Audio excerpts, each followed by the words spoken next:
موقع پر اس بات کو سمجھ لیں کہ ترجیح دنیا کو نہ دے، ترجیح آخرت کو، اللہ کی ذات کو۔ ہماری آخرت کس طرح ٹھیک ہو سکتی ہے، آخرت میں کامیاب کس طرح ہو سکتے ہیں، آخرت میں اللہ تعالیٰ کی رضا کیسے پا سکتے ہیں، اس کو ترجیح دینی چاہیے۔ نبی پاک صلی اللہ تعالیٰ علیہ وسلم کے بہت سارے صحابہ بڑی شانوں والے، ایک صحابی کا ہم آج ذکر کرنے جا رہے ہیں جن کا نام ہے حضرت ابو ذر غفاری رضی اللہ تعالیٰ۔ ہمارے صوفیاء تصوف میں ایک جملہ بولتے ہیں کہ تیرا تو فقر ابو ذر ہے، یعنی جن کو صحیح درویش کہتے ہیں نا، صحیح درویش۔ مولا علی شیر خدا رضی اللہ تعالیٰ عنہ فرمایا کرتے دو ہی تو بندے ہیں جو رب کے رستے میں کسی شے کی پرواہ نہیں کرتے۔ حضور کون سے؟ فرمایا ابو ذر غفاری ہے اور دوسرے علی المرتضیٰ ہے۔ مولا علی فرمایا کرتے یہ نا مسلمانوں میں سے چوتھے یا پانچویں مسلمان ہیں، شروع سے ایک سلیم الطبع آدمی، کچھ لوگ طبعاً بڑے نفیس ہوتے ہیں، طبعاً اللہ کی طرف سے شروع سے ہی۔ ان کا جو قبیلہ تھا بنو غفار وہ راہزنی کرتا تھا، لوگوں کو لوٹ لیتا تھا۔ شروع میں یہ کام کیا لیکن جب کچھ لوگوں کی چیخیں کانوں میں گئیں تو چھوڑ دیا، فرمایا نہیں یار طبیعت نہیں مانتی۔ اور نبی پاک کا کلمہ پڑھنے سے پہلے ہی بتوں کی پوجا چھوڑ کے رب کی عبادت شروع کر دی۔ لوگ پوچھا کرتے تھے آپ عبادت تو کرتے تھے پر منہ کدھر کرتے تھے؟ فرماتے تھے جدھر وہ کرا لیتا تھا کر لیتے تھے۔ کسی نے انہیں بتایا کہ مکے میں ایک شخص ہیں جنہوں نے اعلان نبوت کیا ہے، آپ کی طرح کی باتیں کرتے ہیں۔ انہوں نے اپنے بھائی کو بھیجا، ان کا نام انیس تھا، پتہ کر کے واپس آئے، بھائی کہنے لگے ابو ذر، ان کا نام جندب ہے، اصل میں ذر ان کے بیٹے کا نام ہے اور کنیت سے زیادہ معروف ہیں، ابو ذر غفاری کہلاتے ہیں۔ فرماتے ہیں کہ بھائی نے آ کے بتایا کہ وہ نیکی کا حکم دیتے ہیں، برے کاموں سے منع کرتے ہیں، صلہ رحمی کا پیغام دیتے ہیں، لیکن لوگ سارے مخالف ہیں۔ یہ چیز بھی بڑی کاؤنٹ ہوتی ہے، اسے نہ کاؤنٹ کیا کریں۔ لوگوں کی ترجیحات بدلتی ہیں، صبح کچھ دوپہر کچھ شام کچھ، اسے نہ کاؤنٹ کریں۔ انہوں نے اس بات کو کاؤنٹ کر کے بتایا کہ لوگ ان کے جو ہیں نا وہ مخالف ہیں سارے۔ تو حضرت ابو ذر غفاری کہنے لگے مجھے تسلی نہیں ہوئی، میں خود جا کے پتہ کروں گا۔ کہتے ہیں مکہ شریف آیا تو کسی ایسے آدمی سے پوچھ بیٹھا، میں تو کچھ اور سمجھا تھا، وہ کچھ اور نکلا۔ مکے والوں نے بڑا مارا، مکے پہنچ کے پہلی جو چیز ملی وہ مار کھانے کی تھی۔ اب میں ڈرتے کسی سے پوچھتا ہی نہ، بھوک بھی بڑی تھی، رہنے کو جگہ نہیں تھی، حرم شریف میں لیٹا رہتا تھا۔ میرے نصیب دیکھو، مجھے ایک شخص نے آ کے ہلایا، کہنے لگے اگر مناسب سمجھیں تو میں آپ کو دیکھ رہا ہوں کافی دیر سے، آپ کوئی پردیسی ہیں، آپ کا اپنا مہمان نہ بنا لوں؟ تو میں نے کہا آپ کا کیا نام ہے؟ کہنے لگے میرا نام ہے علی ابن ابی طالب۔ کہتے ہیں مولا کائنات گھر لے گئے، کھانا بھی کھلایا، جگہ بھی دی سونے کو، خدمت بھی کی، لیکن چونکہ میں تو پہلے ایک سے پوچھ کے مار کھا بیٹھا تھا، میں نے پوچھا نہیں میں کدھر آیا ہوں۔ رات رہے، اگلی رات بھی رہے، لیکن میں نے بتایا نہیں میں کس کام آیا ہوں۔ حضرت ابو ذر غفاری رضی اللہ تعالیٰ عنہ کہتے ہیں خود ہی مولا علی نے پوچھا بتا سکتے ہو کیسے آئے ہو؟ میں نے کہا رات رکھ لو گے؟ فرمایا بڑا کشادہ سینہ دیا رب نے مجھے، تو بات تو کر۔ کہنے لگے یار میں تو محمد مصطفیٰ کی زیارت کرنے آیا صلی اللہ تعالی علیہ وسلم۔ یہ بے نیاز لوگوں میں سے ہیں حضرت سیدنا ابو ذر غفاری۔ میں حضور کی زیارت کے لیے، حضرت علی کہنے لگے سویرے لے چلوں گا۔ انسان بزدل نہیں ہوتا، ہر انسان بزدل نہیں ہوتا، اور بلا وجہ ٹکراؤ کی پالیسی بنا لینا یہ بھی سیانے لوگوں کا کام نہیں۔ حکمت کے تقاضوں کے مطابق چلنا یہ بھی دلیر لوگوں کا ہی کام ہوتا ہے۔ حضرت مولا علی کہنے لگے صبح لے کے چلوں گا پر حالات ٹھیک نہیں، شرارتی لوگ ہر جگہ ہوتے ہیں، اگر کوئی شرارتیوں کا ٹولہ ملا نا جو کھڑا ہوگا جاسوسی کرنے کے لیے کہ حضور کی طرف کون کون جا رہا ہے، تو میں نیچے جھکوں گا جوتے کا تسمہ ٹھیک کرنے کے لیے، لیکن آپ نے نہیں کھڑے ہونا، آپ نے چلتے رہنا ہے تاکہ کسی کو شک نہ ہو۔ کہتے ہیں اس ترتیب سے حضرت علی مجھے لے کے گئے، میں حضور کی بارگاہ میں پہنچا۔ مولا علی کہتے ہیں بڑے بڑے لوگ سوال کرتے تھے پر یہ شروع سے سلیم الطبع تھے، مجھے کہہ لینے دینا، جنہوں نے ماننا ہوتا ہے وہ لمبے سوال کرتے ہی نہیں۔ مان جو لیا تو لمبے سوالوں کی ضرورت ہی کوئی نہیں۔ کہتے ہیں لوگ بڑے بڑے سوال کرتے تھے پر ابو ذر نے 2-3 باتیں ہی پوچھیں اور آگے جا کے کہنے لگے حضور ہاتھ بڑھائیں مجھے کلمہ پڑھائیں۔ نبی پاک صلی اللہ علیہ وسلم نے کلمہ پڑھایا، فرمایا باہر جا کے نا ابھی ذکر کرنا کہ تم مسلمان ہو گیا، یہ ماریں گے۔ عرض کی حضور انہیں مارنے دے، میں آیا بھی مار کھا نہیں ہوں۔ انہیں مارنے دے نا. پڑا فلک کو کبھی دل جلوں سے کام نہیں. داغ دہلوی نے کہا تھا پڑا فلک کو کبھی دل جلوں سے کام نہیں، اور جلا کے راکھ نہ کر دوں تو داغ نام نہیں. ماری تو کھانے آئے ہیں، مارنے دے، کرنے دے زہر جتنا لگانا ہے لگانے دے. باہر جا کے اعلان کیا، مکے والوں نے مارا، اتنا مارا کہ بے ہوش ہو گئے. پھر کسی نے بتایا کہ تم نے گزرنا بھی ہے ان کے علاقے سے، بنو غفار سے، پھر ان کا پتہ بھی ہے یہ لوگ بڑے سخت ہیں. پھر چھوڑا. تباً بڑے جلالی تھے، زاہد مزاج تھے. فرماتے تھے کہ جو تمہاری ضرورت سے زیادہ ہے وہ سارا صدقہ کرو. کنز کے معاملے میں ان کا رویہ یہ تھا. صرف حضرت صدیق اکبر کو کچھ نہیں کہا انہوں نے، باقی حضرت عمر جیسے آدمی کو بھی کھڑا کر کے کہہ لیتے تھے یہ مال کیوں رکھا ہوا ہے خزانے میں، بانٹتے کیوں نہیں سارا. اور جناب عثمان غنی رضی اللہ تعالیٰ عنہ کے ساتھ تو باقاعدہ کئی دفعہ اس موضوع پر گفتگو کی. وہ کہتے تھے کہ جب اللہ کہتا ہے قرآن میں کہ مال دولت جمع نہیں کرنی، تو وہ جو لوگ تھے وہ بھی بڑی شانوں والے تھے. وہ کہتے تھے کہ اللہ نے جب زکوٰۃ فرض کی تو مال جمع ہوتا ہے تو زکوٰۃ فرض ہوتی ہے نا. جب فطرانے کا کہا تو مال ہوتا ہے تو فطرانہ آتا ہے نا. تو آپ جو کہہ رہے ہیں وہ ٹھیک ہے، پر آپ اعلیٰ بات کر رہے ہیں تقوی کی، سارا بانٹو. تو حضرت ابو ذر غفاری کہتے تھے چلو ٹھیک ہے تمہاری بھی بات مان لیتا ہوں، پر یہ بتاؤ مدینے والے کا اپنا طریقہ کیا ہے؟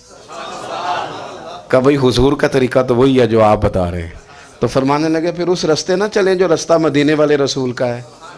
اور حضور سے، نبی پاک سے عشق کرتے بڑا کھل کے. یہ صحابہ صفہ میں سے تھے. کلمے پڑھنے کے بعد چونکہ طبیعت جلالی تھی تو حضور نے بھیج دیا، فرمایا واپس جاؤ اپنے قبیلے میں تبلیغ کرو. واپس گئے، بھائی کو مسلمان کیا، والدہ کو مسلمان کیا، قبیلہ سارا مسلمان کیا، وہیں رہے. ہجرت مدینہ کے بعد آئے تبوک کے موقع کے قریب، اور حضور نے اصحاب صفہ میں رکھ لیا.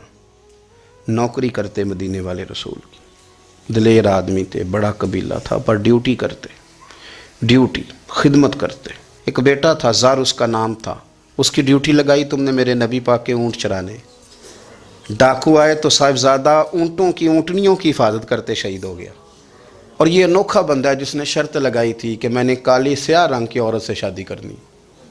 انوکھا بندہ ہے.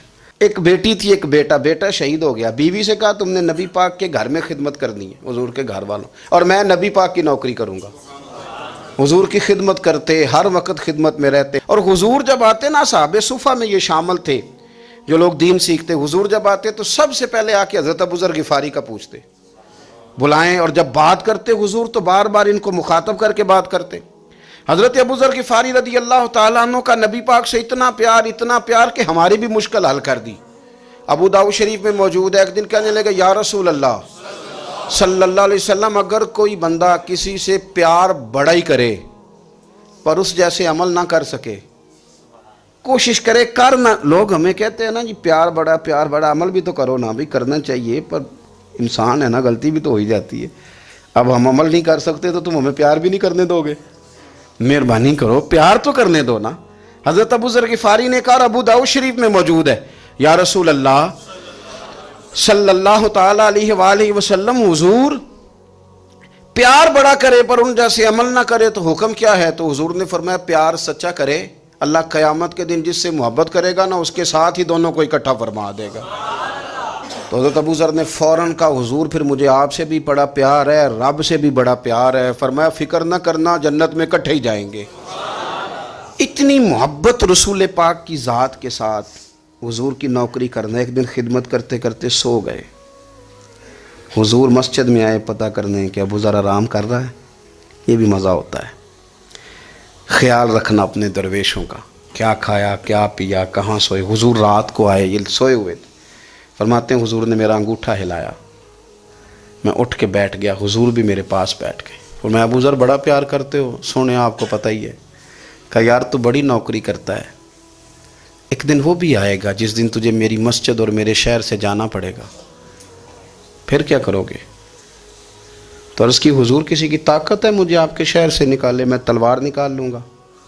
تو نبی پاک نے فرمایا تلوار نہ نکالنا، جہاں تمہیں بھیجا جائے چپ کر کے چلے جانا. حضور کب تک؟ فرمایا جب تک اللہ تیری اور میری ملاقات نہیں کرا دیتا، یعنی وصال تک. یہ واحد شخص ہیں کہ کہ حضور کے وصال ظاہری کا وقت آ گیا تو فرمایا کوئی میرے ابو ذر کو بلاؤ۔ جب یہ آئے تو حضور لیٹے ہوئے تھے، یہ جھکے نبی پاک کی طرف، حضور میں حاضر ہوں، تو حضور نے پکڑ کے سینے کے ساتھ لگایا۔ میرے رسول پاک صلی اللہ علیہ وسلم کی خدمت میں ایک دفعہ عرض کرنے لگے حضور مجھے صوبے کا گورنر بنا دیں، تو نبی پاک نے فرمایا ابو ذر میں عہدے پسند نہیں کرتا، تو تمہیں بھی میں کہتا ہوں عہدہ نہ لینا، تمہیں بھی کہتا ہوں عہدہ نہ لینا۔ فرمایا ابو ذر میں جو چیز اپنے لیے پسند کروں گا تمہیں بھی اسی کا مشورہ دوں گا، تم بندے اچھے ہو پر یہ کام تمہارے بس کا نہیں ہے۔ بڑے زاہد آدمی میرے رسول کریم صلی اللہ تعالیٰ علیہ وآلہ وسلم نے ان کے بارے میں فرمایا جس طرح نبیوں میں حضرت عیسیٰ علیہ السلام ہوئے، حضرت عیسیٰ دیکھیں نا، انبیاء میں اللہ تعالیٰ نے ہر قسم کی عظمت نبیوں کو دیں۔ جناب سلیمان علیہ السلام کا تو تخت بھی ہوا میں اڑتا تھا، جن تک تابع دار تھے، اور نبیوں میں حضرت عیسیٰ بھی ہیں جن کے پاس گھر بھی کوئی نہیں، شادی بھی کوئی نہیں کی، اینٹ سرانے رکھ کے تکیہ بناتے، ایک ان کے پاس کنگھی تھی اور ایک پیالہ تھا۔ دیکھیں جو بندہ نیک ہو نا وہ بھی نیک ہیں، اللہ کے نبی ہیں، آپ اپنا تقوی مسلط نہیں کریں گے، جو وہ کر رہے ہیں وہ بھی مخلص ہو کے کر رہے ہیں۔ حکومتیں جو چلانی ہیں تو وہ کس نے چلانی ہے؟ اگر نیک بندے نہیں آئیں گے تو غلط لوگ آئیں گے، قوموں پہ ظلم کریں، وہ بھی اپنی جگہ ٹھیک ہیں، لیکن یہ جو کر رہے ہیں یہ بات بھی اپنی جگہ بالکل ٹھیک ہے۔ ہم پتہ کیا کرتے ہیں، ہم چیزوں کو مسلط کرتے ہیں، ایک دوسرے پر مسلط نہیں کریں چیزوں کو۔ آپ جو کر سکتے ہیں، جو رستہ آپ کو صحیح لگتا ہے اختیار کر لیں، یہی تو ہمارے دین کا حسن ہے کہ سارے رستے واضح کر کے ہمیں دکھاتا ہے۔ حضرت عیسیٰ علیہ السلام نے ایک دن دیکھا کہ ایک بندہ نا انگلیوں کے ساتھ اپنے بال سیدھے کر رہا ہے، تو آپ نے فرمایا یار کنگھی کے بغیر بھی کام چل سکتا ہے، کنگھی بھی خیرات کر دی۔ دیکھا ایک بندہ ہاتھ کا تکیہ بنا کے لیٹا ہے، تو فرمایا اینٹ بھی دے دو کسی کے کام آ جائے گی۔ ایک دن دیکھا کہ ایک بندہ نا یوں چلو میں پانی پی رہا ہے، فرمایا پیالہ بھی رہنے دو، اس کے بغیر بھی کام چل ہی جاتا ہے۔ جناب عیسیٰ کا یہ زہد تھا۔ میرے نبی پاک علیہ السلام نے فرمایا جس نے جناب عیسیٰ کا زہد دیکھنا ہو وہ میرے ابو ذر غفاری کو دیکھے، ان کو دیکھے، یہ دنیا میں جناب عیسیٰ کے زہد کے مطابق چلتے پھرتے ہیں۔ ساری زندگی دولت کو، مال کو پسند نہیں کیا۔ جہاں رہتے تھے ایک گورنر صاحب نے 300 دینار تحفے میں بھیجے، تو ایک ہوتا ہے نا بندہ کہتا نہیں نہیں ضرورت نہیں، اور حضور سید عالم صلی اللہ علیہ وسلم نے حضرت عمر سے فرمایا تھا جو خود بخود آ جائے وہ قبول کر لو، اللہ کی طرف سے۔ لیکن ان کا رنگ فقیری والا تھا اور تھوڑا انوکھا تھا۔ 300 دینار آئے تو فرمانے لگے اسے جا کے کہو تمہیں کوئی اور بندہ نہیں ملا دھوکہ دینے کے لیے، میرے گھر ہی مال بھیج دیا ہے۔ فرمانے لگے میرے پاس گدھا ہے سواری کرنے کے لیے، میرے پاس بکریاں ہیں دودھ پینے کے لیے، میرے پاس ایک چادر اضافی ہے سامان میں سے، میں تو ڈرتا ہوں کہ رب کہیں اس چادر کے بارے میں سوال نہ پوچھ لے، اور تم ہو کہ میرے پاس یہ لے کے آئے ہو۔ حضرت عثمان غنی کے پاس جا کے کہا کرتے کتنا لوگوں کے پاس پیسہ آ گیا ہے، ہر بندے کے گھر میں مال ہے، یہ کیا ہو رہا ہے، لوگوں سے کہیں خرچ کریں غریبوں پہ۔ حضرت عثمان غنی فرمانے لگے تمہیں تو خوش ہونا چاہیے کہ میرے دور میں لوگ خوشحال ہو گئے۔ آپ فرمانے لگے نہیں، وہ والا رنگ زیادہ بہتر ہے جو مدینے والے نے اختیار فرمایا ہے، کیونکہ کچا رنگ للاری والا چڑھدا تے لیندا رہندا عشق تیرے دا رنگ محمد، جدوں چڑھ جائے پھر نہیں لیندا۔ آپ کی طبیعت کے اندر دولت سے بیزاری، حضرت ابو درداء، حضرت ابو موسیٰ اشعری، حضرت ابو ہریرہ رضی اللہ تعالیٰ عنہ، یہ سمجھ لیں ان کے کلاس فیلو تھے، ان کے ساتھ پڑھا تھا انہوں نے۔ حضرت ابو ذر غفاری ان پر بھی جلال کرتے۔ آپ یقین کریں کہ طبیعت نا ایسے کیف میں آ گئی ان کو پڑھ کے، ان کو پڑھا جب کچھ دنوں سے تو کچھ انوکھا، یہ انوکھی وجہ ہے، سارے زمانے سے نرالے ہیں، یہ بندے کون سی بستی کے یار اب رہنے والے ہیں، یہ کس طرح کے لوگ ہیں، کیا سوچ ہے۔ حضرت ابو درداء رضی اللہ تعالیٰ عنہ کے گھر کے قریب سے گزرے تو حضرت ابو درداء مکان بنا رہے تھے، کیا جملہ کہا، تڑپ گئی روح۔ فرمانے لگے ابو درداء تجھ سے مجھے یہ امید نہیں تھی یار۔ فرمایا کیا ہوا؟ فرمانے لگے اب تیرا مکان بنانے کے لیے بھی اللہ کے بندوں کی پشتوں پر اینٹیں رکھی جائیں گی، تیرا مکان بنانے کے لیے رب کے بندوں کی پشتوں پر اینٹیں تیرے لیے۔ حضرت ابو درداء نے گردن جھکا لی، فرمایا یار جہاں تو ہے نا تو بالکل ہی ٹھیک کہتا ہے۔ کیوں؟ میرے نبی پاک صلی اللہ علیہ وسلم نے فرمایا اس زمین کے اوپر اور آسمان کے نیچے ابو ذر غفاری سے سچا بندہ کوئی نہیں، ان سے زیادہ سچا کوئی نہیں۔ فرمایا تو ٹھیک کہتا ہے یار، صحیح کہتا۔ حضرت ابو موسیٰ اشعری رضی اللہ تعالیٰ عنہ کو گورنر بنا دیا گیا عراق کا۔ اب حضرت ابو موسیٰ اشعری صحابہ میں ایک بڑے جلیل القدر صحابی ہیں، اور ان کی عظمتیں، رفتیں، بلندیاں کیا کہنا، بڑی گہری دوستی تھی۔ لیکن جب وہ گورنر بن گئے نا تو آپ نے فرمایا بس بھئی اب تو نے عہدہ لے لیا ہے، یہ بندے کو ٹھیک نہیں رہنے دیتی چیزیں، اب تو عہدے میں چلا گیا۔ بڑی مدت کے بعد ملاقات ہوئی حضرت ابو موسیٰ اشعری کے ساتھ، وہ دوڑ کے آئے حضرت ابو ذر غفاری کے گلے ملنے، میرا بھائی میرا بھائی۔ فرمایا پیچھے ہٹ جا، میں نہیں تیرا بھائی، تو گورنر ہے، میں غریب آدمی ہوں، اپنا کام کر۔ پھر دوڑ کے آئے، فرمایا ابو ذر تو میرا بھائی ہے یار، اکٹھے پڑھتے تھے حضور۔ فرمایا نہیں، جا تو نہیں میرا۔ پھر آئے، جانتے تھے نا یہ سچا بندہ ہے، یہ سچا بندہ ہے، یہ تقریروں والا نہیں، صرف وعظوں والا نہیں، اس کے اندر بھی بڑی سچائیاں ہیں۔ قریب آئے، آ کے کہا یار تو میرا بھائی ہے، میرے سینے لاگ۔ فرمانے لگے تو تیسری بار آیا ہے، مومن ہے، میں منہ نہیں موڑ سکتا، پر پہلے مجھے بتا گورنر بننے کے بعد تو نے مکان کتنے بنائے، باغ کتنے لگائیں، چکیاں کتنی لگائیں، کتنے تو نے چیزیں بنائی ہیں، پہلے بتا۔ تو ابو موسیٰ اشعری نے ان کا ہاتھ پکڑا، رونے لگے، کہنے لگے جس محبوب سے تو نے تربیت لی ہے میں بھی انہی کا نوکر ہوں، جن کپڑوں میں میں عراق گیا تھا میرے آج بھی وہی ہیں یار۔ کیا بات کرتا ہے تو، میرے وہی ہیں۔ مجھے بتا اگر یہ عہدے خدمت کے ہم نہیں لیں گے تو پھر کیا ظالموں کو دیں گے، غیروں کو دیں گے؟ نہ کر، کچھ نہیں بنایا۔ حضرت سیدنا ابو موسیٰ اشعری رضی اللہ تعالیٰ عنہ روئے، اور جب کہا نا کوئی شے نہیں میرے پاس، تو فرمایا اچھا چل آ جا، پھر سینے لگ جا، تو واقعی میرا بھائی ہے۔ پھر حضرت ابو ذر غفاری نے محبت فرمائی، وہ درویشی، وہ فقیری، وہ سادگی، وہ نورانیت، وہ دل کے ساتھ اندر۔ ہمارے تو بہت سارے لوگ ہیں جو کہتے ہو کہاں لے جانا ہے مال، کیا ضرورت ہے مال کی، ہر وقت مال کی مخالفت کرتے ہیں، لیکن دل ان کا کہتا ہے کہ آئے صحیح، کسی طریقے سے پہنچے صحیح۔ حضور نے فرمایا بعض لوگوں کی زبانیں شہد سے زیادہ میٹھی، دل بھیڑیے سے زیادہ خطرناک۔ اوپر سے کہہ کچھ رہے ہیں، اندر حالات کچھ اور ہیں۔ لیکن حضرت ابو ذر غفاری رضی اللہ تعالیٰ عنہ دوری دولت سے، آپ فرماتے کیوں ہیں لوگوں کے پاس مال، کس لیے اتنا مال جمع کیا ہے؟ کیا ساری غریبی ختم ہو گئی ہے، غربت مٹ گئی ہے ساری؟ کیوں لوگ مال بناتے ہیں؟ ایک اور آپ کی کلاس فیلو تھے جو بصرے کے گورنر بنے، عبداللہ بن عامر رضی اللہ تعالیٰ۔ ایک صاحب سے ملاقات ہوئی، جناب نافع تائی ان کا نام تھا، تو ابو ذر غفاری سے وہ بڑے شوق سے ملنے آئے، حضور کے صحابی سمجھ کر کے۔ فرمایا کہاں کے رہنے والے ہو؟ کہا میں تو بصرے کا رہنے والا ہوں۔ فرمایا وہاں میرے ایک کلاس فیلو ہیں عبداللہ بن عامر، کہا وہ تو آج کل گورنر ہیں۔ فرمایا میرا ایک پیغام دے دو گے اس کو جا کے؟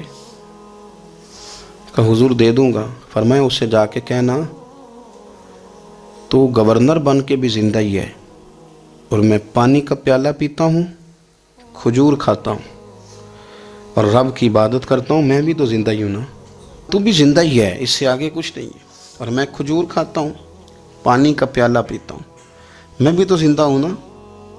اللہ اکبر۔ نافع تائی کہتے ہیں اس پیغام کی سمجھ نہیں آئی، لیکن میں لے کے گیا، عبداللہ بن عامر سے میری ملاقات ہوئی، تو میں نے کہا جی ایک پیغام دینا ہے، تو انہوں نے کچھ توجہ نہیں کی۔ جب میں نے بتایا نا کہ حضرت ابو ذر غفاری کا پیغام ہے، تو ان دونوں آنکھیں کھول دیں، کہنے لگے جلدی بتاؤ انہوں نے کیا کہا ہے۔ فقر اور درویشی کے رستے پہ چلنے والوں کے امام سیدنا ابو ذر غفاری نے کیا کہا ہے؟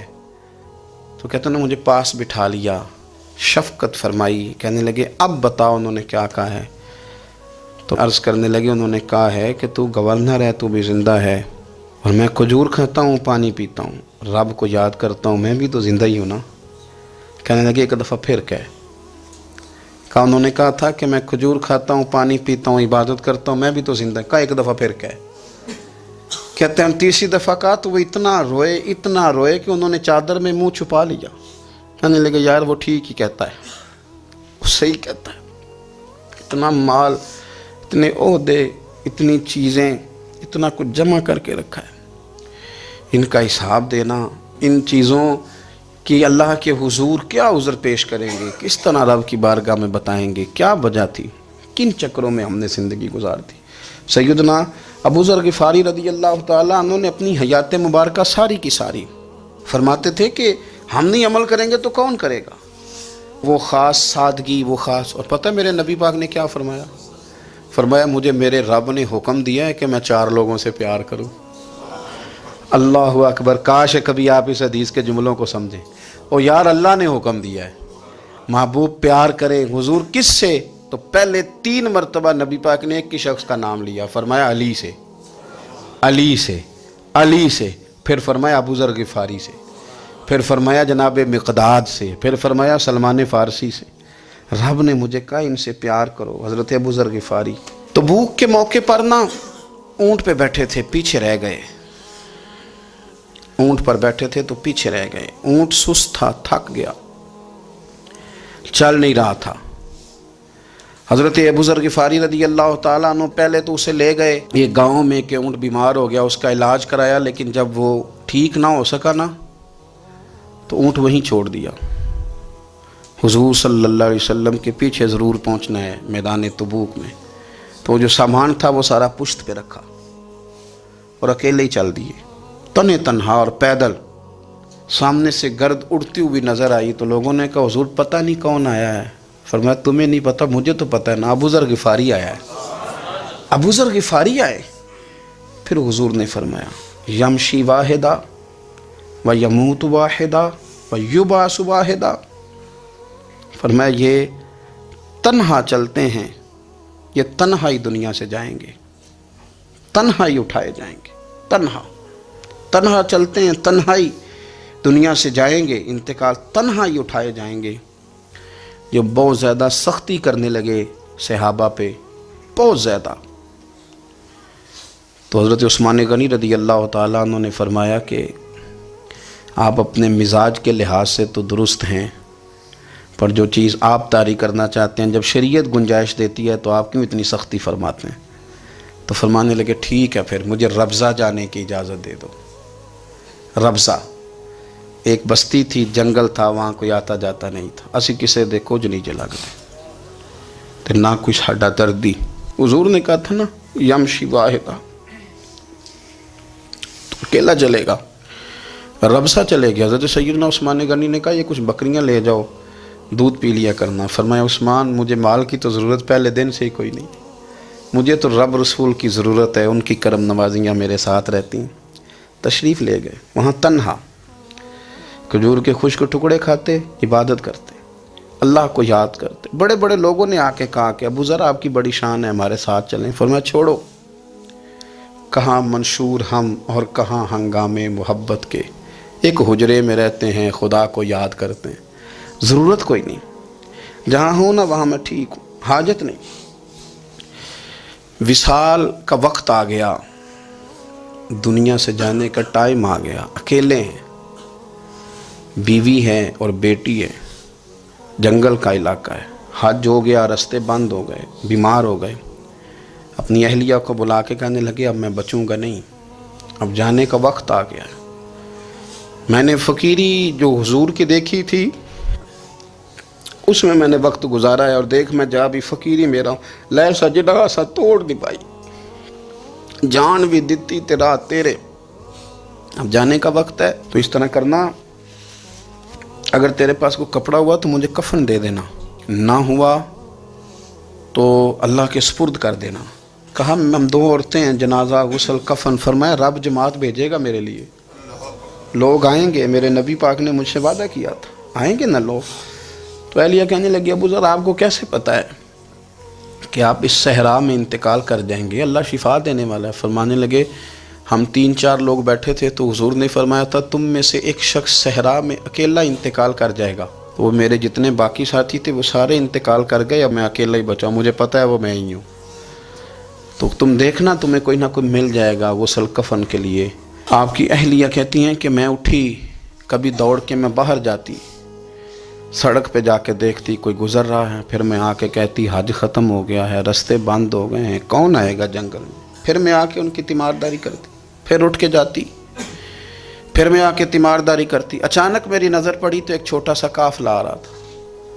اس قافلے میں چند لوگ تھے اور سب سے بڑھ کر صحابی رسول حضرت عبداللہ ابن مسعود بھی تھے. میں نے ان کو اشارہ کیا تو وہ دوڑے آئے, کہنے لگے بہن کیا ہے؟ میں نے کہا یہاں ایک شخص ہے, تمہاری تھوڑی سی ضرورت ہے اس کو. حضرت عبداللہ ابن مسعود کہنے لگے کون ہے بی بی؟ کہتے ہیں میں نے کہا کہ وہ ابو ذر غفاری ہیں. کہتی تڑپ کے روئے عبداللہ ابن مسعود, تڑپ کے. کہنے لگے ابو ذر میرے نبی پاک کا پیارا, میرے ماں بھی اس پہ قربان, میرا باپ بھی قربان, کدھر ہے جلدی بتاؤ. کہتی میں لے آئی. 4-5 لوگ تھے وہ. تو سیدنا ابو ذر غفاری کہنے لگے عبداللہ میرا وصال ہو جائے گا لیکن یاد رکھنا میری بیوی کے پاس کفن کے لیے کپڑا موجود نہیں. وہ لہو سے جنازہ توڑ ہی نہیں پائی, جان بھی دیتی تے رات تیرے, کفن کے لیے کپڑا نہیں ہے. لیکن تم میں سے نا وہ بندہ کوئی کپڑا نہ دے جو کبھی کسی سرکاری عہدے پہ رہا ہو. وہ بندہ میرے کفن کے لیے کپڑا نہ دے کسی سرکاری عہدے پہ رہا ہو. ایک انصاری جوان کہنے لگا ابو ذر میں کبھی کسی عہدے پہ نہیں رہا, اگر آپ میری چادر قبول کر لیں کفن کے لیے تو میں ٹھیک ہے. میں نے نا حضور کے طریقے پر زندگی گزاری ہے, چپ کر کے میرا جنازہ پڑھ دینا اور مجھے کہیں اور نہ لے کے جانا. اسی کسی دے کچھ نہیں جو لگتے تو نہ کوئی ساڈا دردی یہیں کسی صحرا میں جنگل میں یہیں کوئی قبر کھود کے مجھے دفن کر دینا, مجھے جانے نہیں ہے کسی جگہ. حضرت عبداللہ ابن مسعود رضی اللہ تعالیٰ عنہ نے جنازہ پڑھایا اور اس درویش کو جو 5ویں یا 4تھے مسلمان ہیں ان کو وہاں دفن کیا. جب خبر پہنچی نا مدینے تو سب سے زیادہ آنسو مولا علی نے بہائے, سب سے زیادہ حضرت علی نے. لوگوں نے کہا اتنا کیوں روتے ہو؟ فرمایا 2 ہی تو بندے تھے جو اللہ کے راستے میں کسی کی پرواہ نہیں کرتے تھے, اب ایک ہی رہ گیا ہے. کہا حضور کیا مطلب؟ فرمایا 2 ہی تھے, ایک ابو ذر اور ایک علی, اب اکیلا علی تو رہ گیا, وہ چھوڑ کے چلے گئے. حضرت سیدنا ابو ذر غفاری رضی اللہ تعالیٰ عنہ اس عظیم شخص کا نام ہے. سردار قبیلے سے تعلق تھا, بڑے بہادر تھے, پر حضور کو فقیری میں دیکھا تو پھر زندگی اسی فقیری میں گزار دی, اسی فقیری میں, اسی طریقے میں وفا کر کے نا اسی رنگ میں گزار دی, انہی نقشوں پہ رہے. اگرچہ جائز تھا, بڑے بڑے لوگ تھے, بڑے بڑے لوگ تھے. حضرت عبد الرحمن ابن عوف بڑا مال تھا, حضور نے ان کو جنتی کہا, ان کے پیچھے نماز پڑھی, سب ٹھیک تھا. پر فرماتے تھے یار میں انکار نہیں کرتا, پر میرے نبی نے فقیری کی, حضور نے ایک وقت کھایا ایک وقت بھوک کاٹی, تم کس طرح بھر بھر کے پیٹ کھاتے ہو, تم کس طرح اتنی آسانیاں دیکھتے ہو. حضرت ابو ذر غفاری فرماتے تھے مجھے میرے نبی پاک نے 6 باتوں کی وصیت کی تھی. اپنے بچوں کو بھی بتاتے تھے, دوستوں کو بھی, 6 باتوں کی حضور نے وصیت کی تھی. سب سے پہلے حضور نے فرمایا تھا ابو ذر مسکینوں سے محبت کرتے رہنا. دوسرا نبی پاک صلی اللہ علیہ وسلم نے فرمایا تھا جب بھی دیکھنا نیچے والوں کو دیکھنا, اوپر والوں کو نہ دیکھنا. مالداروں جاگیرداروں پہ توجہ نہ کرنا, ذہن خراب ہوگا. نیچے دیکھنا, غریبوں کی طرف توجہ رکھنا. تیسرے نمبر پر نبی پاک صلی اللہ علیہ وسلم نے فرمایا تھا ہر حال میں حق بات کہنا اگرچہ وہ کڑوی ہو. چوتھے نمبر پہ میرے محبوب نے فرمایا تھا اللہ کے معاملے میں کسی کی پرواہ نہ کرنا, کوئی کیا کہتا ہے کہتا رہے, تم رب کے راستے پہ چلتے رہنا, ملامت کی پرواہ نہ کرنا. اور 5ویں نمبر پر میرے نبی پاک نے مجھ سے کہا تھا اگر رشتہ دار تجھ سے تعلق توڑیں بھی نہ تو جوڑ کے رکھنا, صلہ رحمی نہ چھوڑنا. اور 6 نمبر